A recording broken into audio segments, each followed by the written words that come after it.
अब जो नेक्स्ट इसका ऑब्जेक्टिव है ये है criteria of a good unit plan, कि जब आप एक यूनिट प्लान को प्लान कर रहे हैं तो क्या क्या पॉइंट्स हैं, क्या क्या क्राइटेरिया होने चाहिए जिसको आपको ध्यान में रखना है।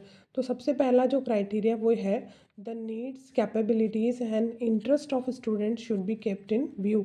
हमें सबसे पहले ध्यान में रखना है कि जो स्टूडेंट है हमारे, क्योंकि जो भी कंटेंट मैटर है, सब्जेक्ट मैटर है which is totally related with our students, तो उन बच्चों की नीड्स को ध्यान में रख के देखते हुए उन बच्चों की क्या कैपेबिलिटीज़ हैं, किस तरह से हम उस यूनिट को प्लान करें तो बच्चे उसको ग्रैस्प अच्छे से कर पाएँ, और उनका इंटरेस्ट। तो हमें 3 ये बेसिक चीज़ों को ध्यान में रखना है जब भी हम यूनिट प्लान कर रहे हैं।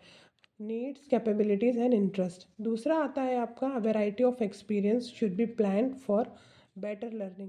तो स्टूडेंट्स की कैपेबिलिटीज़, उनके नीड्स और उनके इंटरेस्ट को ध्यान में रखते हुए हमको क्या करना है, नेक्स्ट क्राइटेरिया को फोकस करना है, जिसमें हमको बच्चों को जो भी हम टीचिंग मटेरियल प्रोवाइड करेंगे या जो वे ऑफ टीचिंग रहेगा, ये सारी चीज़ें हमको बहुत ज़्यादा सावधानी से, सतर्कता से हमको देखनी है। तो सबसे पहले हम देख सकते हैं यहाँ पे एग्जांपल्स है अलग अलग टीचिंग मेथड्स का।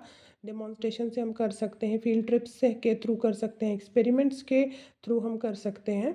तो सिंपल लर्निंग के कंपैरिजन में यदि हम कोई ऐसा लर्निंग का मेथड या मोड ऑफ टीचिंग को अगर हम देखें जो बच्चों को ज़्यादा एडहेयर करके रखे हमारे टीचिंग से, तो ये नेक्स्ट क्राइटेरिया है।